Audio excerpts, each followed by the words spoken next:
नमस्कार, TV9 मराठीमध्ये आपल्या सगळ्यांचं स्वागत। मी निखिला। महत्त्वाची बातमी, आरक्षण न दिल्यास सत्तेत गेल्याशिवाय पर्याय नाही असं मनोज जरांगे यांनी म्हटलेलं आहे। विधानसभा निवडणुकीच्या पार्श्वभूमीवर मनोज जरांगे यांनी हे वक्तव्य केलेलं आहे। तर निवडणुका लढल्या पाहिजेत, जरांगेंना आधीच सांगितलेलं आहे असं प्रकाश आंबेडकर म्हणाले। निवडणुकीचा निर्णय जरांगेंच्या फायद्याचा असेल असं प्रकाश आंबेडकर यांनी म्हटलं आहे। सगळ्याच पक्षातल्या मराठ्यांच्या आमदारांनी एकदा त्यांना समजून सांगणं गरजेचं आहे की आमच्या हक्काचं असणारं ओबीसीतलं आरक्षण आम्हाला द्या।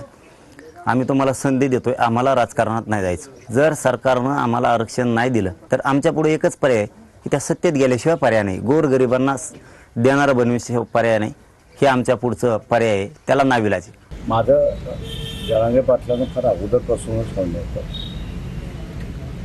की त्यांनी निवडणुका लढल्या पाहिजे आणि त्यांनी जर निवडणूक लढण्याचा निर्णय घेतला असेल तर त्यांच्या लढ्यासाठी तो फार चांगला असेल। तर मग नावं ठेवण्याचा भाग नाही आहे, त्यांनी लढावं माझं म्हणणं पूर्णपणे लढावं। सर, वंचित त्यांच्यासोबत जायचा काही विचार करेल?